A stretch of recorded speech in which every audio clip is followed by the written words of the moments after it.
ರಾಜ್ಯ, ಅಂತಾರಾಜ್ಯ, ದೇಶ ವಿದೇಶಗಳಲ್ಲಿ ದೊಡ್ಡ ಮಟ್ಟದ ಹೈಪ್ ಕ್ರಿಯೇಟ್ ಮಾಡಿದ ಸಿನಿಮಾ ಟಾಕ್ಸಿಕ್.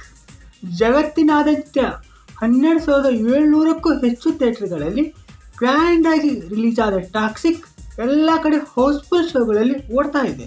ಕೆಜಿಎಫ್ ಮೂಲಕ ಪ್ಯಾನ್ ಇಂಡಿಯಾ ಸ್ಟಾರ್ ಆಗಿದ್ದ ನಮ್ಮ ಹೆಮ್ಮೆಯ ಕನ್ನಡಿಗ ರಾಕಿಂಗ್ ಸ್ಟಾರ್ ಎಸ್ ಅವರು ಈಗ ತಮ್ಮ ಸ್ಟೈಲ್, ಮ್ಯಾನರಿಸಮ್, ಆಕ್ಟಿಂಗ್ ಮೂಲಕ ಬಾಕ್ಸ್ ಆಫೀಸಲ್ಲಿ ದೊಡ್ಡ ಕಮಾಲ್ ಮಾಡಿ ಪ್ಯಾನ್ ವರ್ಲ್ಡ್ ಸ್ಟಾರ್ ಪಟ್ಟವೇರಿದ್ದಾರೆ. ಈ ಮೂವಿಗಾಗಿ 3,400 ರೂಪಾಯಿ ಕೊಟ್ಟು ಟಿಕೆಟ್ ಬುಕ್ ಮಾಡಿದ ನಾವು ಕಿಕ್ಕಿರಿದು ತುಂಬಿದ ಟಾಕೀಸಲ್ಲಿ ಜೋರಾದ ಸಿಳ್ಳೆ ಚಪ್ಪಾಳೆಗಳ ನಡುವೆ ಈ ಸಿನಿಮಾ ನೋಡಿಕೊಂಡು ಬಂದಿದ್ದೆ ಒಂದು ರೋಚಕ ಅನುಭವ. ಇವತ್ತಿನ ಈ ವಿಡಿಯೋದಲ್ಲಿ ಟಾಕ್ಸಿಕ್ ಮೂವಿ ನೋಡಿ ನಮಗೆ ಏನು ಅನಿಸ್ತು, ಏನಿಲ್ಲ, ಈ ಮೂವಿ ಹೇಗಿದೆ ಎನ್ನುವುದನ್ನು ನೋಡೋಣ.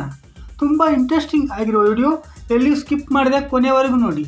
ನೀವಿನ್ನೂ ನಮ್ಮ ಚಾನಲ್ಗೆ ಸಬ್ಸ್ಕ್ರೈಬ್ ಆಗಿಲ್ಲ ಎಂದರೆ ಈ ಕೂಡಲೇ ಸಬ್ಸ್ಕ್ರೈಬ್ ಮಾಡಿ, ಪಕ್ಕದಲ್ಲಿ ಕಾಣುವ ಬೆಲ್ ಬಟನ್ ಒತ್ತಿ. ಮಿಸ್ ಮಾಡಿದ ಈ ವಿಡಿಯೋಗೆ ಒಂದು ಲೈಕ್ ಕೊಟ್ಟು ಪ್ರೋತ್ಸಾಹಿಸಿ. ವಿಡಿಯೋ ಇಷ್ಟ ಆದಲ್ಲಿ ನಿಮ್ಮ ಆಪ್ತರೊಂದಿಗೆ ಶೇರ್ ಮಾಡಿ. ಚಂದಮಾಮ ಕತೆ ಅಲ್ಲ, ಇದು ವಯಸ್ಕರಿಗೆ ಇರುವ ಕತೆ ಎಂದು ಹೇಳುತ್ತಾ ಟಿಕೆಟ್ ತನ್ನ ಹಾಗೂ ತನ್ನ ಅಪ್ಪನ ಕತೆ ಹೇಳ್ತಾ ಹೋಗ್ತಾನೆ. ಭಾರತಕ್ಕೆ ಸ್ವಾತಂತ್ರ್ಯ ಬಂದರೂ ಗೋವಾ ಮಾತ್ರ ಇನ್ನು ಪೋರ್ಚುಗೀಸರ ಅಧೀನದಲ್ಲೇ ಇರುತ್ತೆ.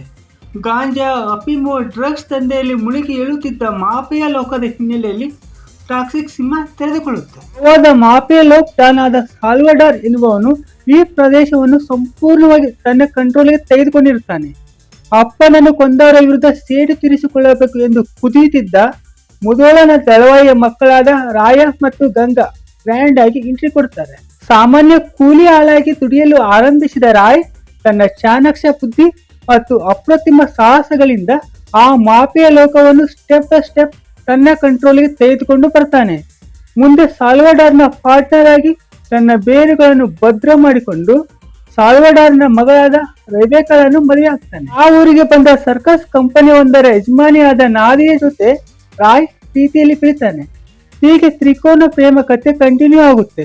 ರಾಯ್ ತನ್ನ ಪ್ರಭಾವವನ್ನು ವಿಸ್ತರಿಸುತ್ತಾ ಹೋದಂತೆ ಆತನ ಸಿಂಡಿಕೇಟಿಗೆ ಅಕ್ಕ ಗಂಗಾ ಶಕ್ತಿ ಯುಕ್ತಿಯಾಗಿ ರಾಯನ ಮೆದುಳಾಗಿ ಕೆಲಸ ಮಾಡ್ತಾಳೆ. ರಾಯನ ಆಪ್ತರೆ ಆತನ ರಕ್ಷಾ ಕವಚವಾಗಿ ಇರ್ತಾರೆ.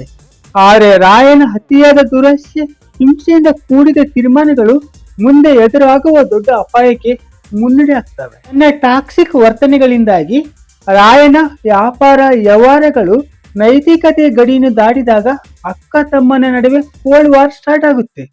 ಹಾಗೆ ಪ್ರೇಮ, ಆಕರ್ಷಣೆ ಮತ್ತು ವಂಚನೆಗಳ ತ್ರಿಕೋನ ಸಂಘರ್ಷ ನಡೆಯುತ್ತೆ. ರಾಯನ ಎದುರಾಳಿಯಾದ ಭೂಗತ ಲೋಕದ ನಾಯಕಿ ಎಲಿಜಬೆತ್ ಹೇಗಾದ್ರೂ ಮಾಡಿ ರಾಯನ ಸಾಮ್ರಾಜ್ಯವನ್ನು ಒಡೆಯಲು ಆತನ ಆಪ್ತರನ್ನೇ ಅಸ್ತ್ರಗಳನ್ನಾಗಿ ಯೂಸ್ ಮಾಡ್ಕೊಂತಾಳೆ. ರಾಯನ ಅತಿಯಾದ ಆತ್ಮವಿಶ್ವಾಸ ಮತ್ತು ಅತಿಯಾದ ಕ್ರೌರ್ಯವೇ ಆತನನ್ನು ಒಂಟಿಯನ್ನಾಗಿ ಮಾಡಿಬಿಡುತ್ತದೆ. ರಕ್ತ, ಹಿಂಸೆ, ದೌರ್ಜನ್ಯಗಳಿಂದ ಕೂಡಿದ ಬಂಡಾಯದಲ್ಲಿ ರಾಯ ತಾನೇ ಕಟ್ಟಿದ ಸಾಮ್ರಾಜ್ಯವನ್ನು ಕಳೆದುಕೊಂಡು ಗೊತ್ತು ಗುರಿ ಇಲ್ಲದಂತಾಗಿ ಹೋಗ್ತಾನೆ. ಕಥೆಯಲ್ಲಿ ರಾಯನ ಯೌವನಾವಸ್ಥೆ, ಮಧ್ಯ ವಯಸ್ಸು ಮತ್ತು ವೃದ್ಧಾಪ್ಯ ಹಂತಗಳನ್ನು ಕಥೆಗೆ ತಕ್ಕಂತೆ ಇಲ್ಲಿ ಅನಾವರಣಗೊಳಿಸಲಾಗುತ್ತೆ. 10-15 ವರ್ಷ ಕಣ್ಮರೆಯಾಗಿದ್ದ ರಾಯ್ ಹಳೆಯ ಗಾಯಗಳು ಮತ್ತು ಹೊಸ ದ್ವೇಷಗಳೊಂದಿಗೆ ರೀ ಎಂಟ್ರಿ ಕೊಡ್ತಾನೆ. ಟಿಕೆಟ್ ಎಂಬ ಪ್ರಬಲ ಶಕ್ತಿಯ ಆಗಮನವೂ ಆಗಿ ಕಥೆ ಇನ್ನು ಥ್ರಿಲ್ಲಿಂಗ್ ಆಗುತ್ತೆ. ತಾನೇ ಬಿತ್ತಿದ ಹಿಂಸೆಯ ಬೀಜ ಹೆಮ್ಮರವಾಗಿ ಬೆಳೆದು ರಾಯನನ್ನೇ ಹೇಗೆ ಸುತ್ತುವರಿಯುತ್ತೆ ಎಂಬ ಅಂಶಗಳು ಭಾವನಾತ್ಮಕ ಸಂಘರ್ಷದಲ್ಲಿ ರಾಯನನ್ನು ಮುಳುಗಿ ಎಬ್ಬಿಸ್ತವೆ. ತಂದೆ ಮಗನ ನಡುವಿನ ಸೇಡು, ಪಾಪ ಕರ್ಮಗಳ ಮುಖಾಮುಖಿ, ರಕ್ತ ಸಿಕ್ತ ಕದನಕ್ಕೆ ವೇದಿಕೆ ಸೃಷ್ಟಿ ಮಾಡ್ತವೆ. ಪಾತ್ರದಲ್ಲಿ ಪರಕಾಯ ಪ್ರವೇಶ ಮಾಡಿರುವ ಎಸ್ ಅವರು ರಾಯನ 2 ವಿಭಿನ್ನ ಸೇಡುಗಳಲ್ಲಿ 2 ವಿಭಿನ್ನ ಮ್ಯಾನರಿಸಮ್ಗಳಿಂದ ಮಿಚ್ಚಿದರೆ, ಜೊತೆಗೆ ಮತ್ತೊಂದು ಪಾತ್ರವಾದ ಟಿಕೆಟ್ ಆಗಿ ಸಿನಿಮಾದಲ್ಲಿ ಮಿಂಚು ಹರಿಸ್ತಾರೆ. ಬೇರೆ ಬೇರೆ ಭಾವನೆಗಳನ್ನು ಬೇರೆ ಬೇರೆ ಪಾತ್ರದಲ್ಲಿ ಅವರು ಹೊರಹಾಕುವ ರೀತಿ ಅಮೋಘವಾಗಿದ್ದು, ಎಸ್ ಇಲ್ಲಿ ಪಾತ್ರಗಳಿಗೆ ಜೀವ ತುಂಬಿದ್ದಾರೆ. ಅವರ ಕಟ್ಟುಮಸ್ತಾದ ದೇಹ, ಹುರಿಗಟ್ಟಿದ ಮೀಸೆ ಮತ್ತು ಡಿಫರೆಂಟ್ ಹೇರ್ ಸ್ಟೈಲ್ ಅಲ್ಲಿ ಯೌವನದಲ್ಲಿ ಇರುವ ರಾಯಾಗಿ ಹುಡುಗಿಯರ ಹೃದಯ ಕರೀತಾರೆ. ಮಧ್ಯವಯಸ್ಕ ರಾಯಾಗಿ ಉದ್ದ ಕೂದಲು ಬಿಟ್ಟಿರುವ ಎಸ್ ಅಲ್ಲಿ ತೋರಿಸುವ ವರ್ಷ ನೆಕ್ಸ್ಟ್ ಲೆವೆಲ್ ಇದ್ದು. ಮುಖದ ಮೇಲೆ ನೇರಿಗೆ ಬಿಳಿ ಕೂದಲು, ಬಿಳಿ ಗಡ್ಡದಲ್ಲಿ ವಯಸ್ಸಾದ ರಾಯಾಗಿ ಅವರು ನೀಡಿರುವ ಅಭಿನಯ ಅದ್ಭುತ. ಇಂತಹ ಅಭಿನಯವನ್ನು ಎಸ್ ಬಿಟ್ಟರೆ ಮೋಸ್ಟ್ಲಿ ಇನ್ಯಾರು ಮಾಡುವುದಕ್ಕೆ ಸಾಧ್ಯವೇ ಇಲ್ಲವೇನೋ ಅನಿಸುತ್ತೆ. ರಾಯ್ ಮಗ ಟಿಕೆಟ್ ಆಗಿ ಎಸ್ ಅವರ ಎನರ್ಜಿ ಇನ್ನೊಂದು ಸ್ಟೆಪ್ ಮೇಲೆ ಹೋಗುತ್ತೆ. ರಾಯ್ ವರ್ಸಸ್ ಟಿಕೆಟ್ ನಡುವಿನ ಫೈಟ್ ಸಿನಿಮಾದ ಹೈಲೈಟ್ಗಳಲ್ಲಿ ಒಂದು ಅಂತ ಹೇಳ್ಬೋದು. ರೆಬೆಕಾ ಪಾತ್ರದಲ್ಲಿ ತಾರಾ ಸುತಾರಿಯಾ ಅವರ ಅಭಿನಯ ಚೆನ್ನಾಗಿದ್ದು ಮನಸ್ಸಿನಲ್ಲಿ ಉಳಿಯುವಂತಿದೆ. ನಾದಿಯಾ ಪಾತ್ರದಲ್ಲಿ ಆ್ಯಕ್ಟಿಂಗ್ ಮಾಡಿರುವ ಕೇರಾ ಅಡ್ವಾಣಿ ಅವರು ಸಿನಿಮಾಗೆ ಜಾಸ್ತಿ ವ್ಯಾಲ್ಯೂ ಆ್ಯಡ್ ಮಾಡಿದ್ದು ಅವರ ಅಭಿನಯ ಅಮೋಘವಾಗಿದೆ. ಹಾಗೆ ಎಮೋಷನಲ್ ದೃಶ್ಯಗಳಲ್ಲಿ ಅವರು ಫೀಲಿಂಗ್ಸ್ ಎಕ್ಸ್ಪ್ರೆಷನ್ ಮಾಡುವ ರೀತಿ ತುಂಬ ಮನೋಜ್ಞವಾಗಿದ್ದು ಬೇಗ ಪ್ರೇಕ್ಷಕರಿಗೆ ಕನೆಕ್ಟ್ ಆಗ್ತಾರೆ. ಹಾಗೆ ಹುಮಾ ಕುರೇಶಿ ಅವರ ಎಲಿಜಬೆತ್ ಪಾತ್ರದಲ್ಲಿ ಖಡಕ್ಕಾಗಿ ಲೇಡಿ ವಿಲನ್ ಗೆಟಪ್ಪಲ್ಲಿ ತುಂಬ ಗಮನ ಸೆಳೀತಾರೆ. ನಮ್ಮ ಕನ್ನಡದ ಹುಡುಗಿ ರುಕ್ಮಿಣಿ ವಸಂತ ಅವರು ಮೆಲಿಸಾ ಪಾತ್ರದಲ್ಲಿ ಆ್ಯಕ್ಟಿಂಗ್ ಮಾಡಿದ್ದು ಅವರ ಸಿನಿಮಾ ಕೆರಿಯರಲ್ಲೇ ಇದೊಂದು ಬೋಲ್ಡ್ ಮತ್ತು ಹೊಸ ರೀತಿಯ ಪಾತ್ರವಾಗಿದೆ. ಇನ್ನುಳಿದಂತೆ ಎಲ್ಲ ಕಲಾವಿದರ ಪಾತ್ರವು ಒಬ್ಬರಿಗಿಂತ ಒಬ್ಬರು ಚೆನ್ನಾಗಿದ್ದು ಒಳ್ಳೆ ಆ್ಯಕ್ಟಿಂಗ್ ಮಾಡಿದ್ದಾರೆ. ರಾಜೀವ್ ರವಿ ಅವರ ಸಿನಿಮಾಟೋಗ್ರಫಿ, ರೆಟ್ರೋ ಕಾಲದ ಗೋವಾ ಸೆಟ್ಗಳು ತುಂಬ ಉನ್ನತ ಮಟ್ಟದಲ್ಲಿದ್ದು ಪ್ರತಿ ಫ್ರೇಮ್ ಸಹ ಒಂದೊಂದು ಒಳ್ಳೆಯ ಪೇಂಟಿಂಗ್ ಅಂತಿದೆ.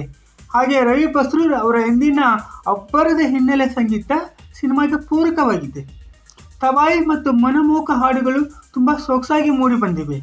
ಉಜ್ವಲ ಕುಲಕರ್ಣಿ ಅವರು ಇನ್ನೂ ಚೆನ್ನಾಗಿ ಎಡಿಟಿಂಗ್ ಮಾಡಬಹುದಿತ್ತು ಅನಿಸುತ್ತೆ. ಈ ಸಿನಿಮಾದ ನಿರ್ದೇಶಕಿ ಗೀತು ಮೋಹನ್ ದಾಸ್ ಅವರು ಈ ಸಿನಿಮಾವನ್ನು ತುಂಬ ವಿಭಿನ್ನವಾದ ನಿರೂಪಣೆಯೊಂದಿಗೆ ಕಟ್ಟಿಕೊಟ್ಟಿದ್ದಾರೆ.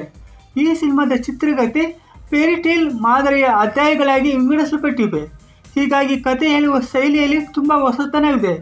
ಸಿನಿಮಾದಲ್ಲಿ ಹಿಂಸೆ, ರಕ್ತ, ಕ್ರೌರ್ಯ ಜಾಸ್ತಿ ಇದೆ. ಆದರೂ ಸಹ ಈ ಗ್ಯಾಂಗ್ಸ್ಟರ್ ಸಿನಿಮಾವನ್ನು ಅಷ್ಟಕ್ಕೆ ಸೀಮಿತಗೊಳಿಸದೆ ಮನುಷ್ಯನೊಳಗಿನ ಅಹಂಕಾರ ಹೇಗೆ ಸರ್ವನಾಶಕ್ಕೆ ಕಾರಣವಾಗುತ್ತೆ ಎಂಬುದನ್ನು ಸೂಕ್ಷ್ಮವಾಗಿ ಕಟ್ಟಿಕೊಟ್ಟಿರುವ ರೀತಿ ತುಂಬ ಇಷ್ಟವಾಯಿತು. ನಿಜ ಹೇಳಬೇಕು ಅಂದರೆ ಇದೊಂದು ಅಪ್ಪಟ ಪ್ಯಾನ್ ವರ್ಲ್ಡ್ ಸಿನಿಮಾ ಆಗಿತ್ತು. ಪ್ರತಿಯೊಬ್ಬರಿಗೂ ಒಂದಲ್ಲ ಒಂದು ರೀತಿಯಿಂದ ಈ ಸಿನಿಮಾ ಕನೆಕ್ಟ್ ಆಗುತ್ತೆ. ಸಿನಿಮಾದಲ್ಲಿನ ಭಾವನೆಗಳು ಪ್ರತಿಯೊಬ್ಬರ ಬದುಕಲ್ಲಿ ಬಂದು ಹೋಗುವಂಥದ್ದಾಗಿದ್ದು ಮನಸ್ಸಿಗೆ ಮುಟ್ತವೆ. ಟಾಕ್ಸಿಕ್ ಮೂವಿ ತುಂಬ ಸಸ್ಪೆನ್ಸ್ ಥ್ರಿಲ್ಲರ್ ಎಲಿಮೆಂಟ್ಸ್ಗಳಿಂದ ಕೂಡಿದ್ದು ಪ್ರತಿ ದೃಶ್ಯವೂ ಸಹ ಕುತೂಹಲ ಕಾಯ್ದುಕೊಂಡು ಈಸಿಯಾಗಿ ನೋಡಿಸಿಕೊಂಡು ಹೋಗುತ್ತೆ. ನೀವು ನಿಜವಾಗಿಯೂ ಒಂದು ಒಳ್ಳೆಯ ಎಂಟರ್ಟೈನ್ಮೆಂಟ್ ಮೂವಿ ನೋಡಬೇಕು ಎಂದರೆ ಇದು ಬೆಸ್ಟ್ ಅಂತ ಹೇಳ್ತೀನಿ. ಫ್ಯಾಮಿಲಿ ಜೊತೆಗೆ ನೀವು ಈ ಸಿನಿಮಾ ನೋಡ್ಬೋದಾ ಅಂತ ಕೇಳಿದರೆ ಖಂಡಿತ ನೋಡ್ಬೋದು. 18 ವರ್ಷ ದಾಟಿದ ಪ್ರತಿಯೊಬ್ಬರು ನೋಡಲೇಬೇಕಾದ ಸಿನಿಮಾ ಇದು. ಈ ಸಿನಿಮಾದ ಮೇಕಿಂಗ್, ಹೊಸತನ, ರಿಚ್ನೆಸ್ ಎಲ್ಲವೂ ತುಂಬ ಅದ್ಭುತವಾಗಿದೆ. ಇದಾಗಿತ್ತು ಇವತ್ತಿನ ವಿಡಿಯೋ. ಈ ವಿಡಿಯೋ ನೋಡಿ ನಿಮಗೆ ಏನು ಅನಿಸ್ತು, ಏನಿಲ್ಲ, ಹಾಗೆ ಟಾಕ್ಸಿಕ್ ಮೂವಿ ನೀವು ನೋಡಿದ್ದೀರಾ ಇಲ್ವಾ ಅನ್ನೋದನ್ನು ಕಾಮೆಂಟ್ ಮಾಡಿ. ಮುಂದಿನ ವಿಡಿಯೋದಲ್ಲಿ ಮತ್ತೆ ಸಿಗೋಣ. ಅಲ್ಲಿಯ ತನಕ ಟೇಕ್ ಕೇರ್.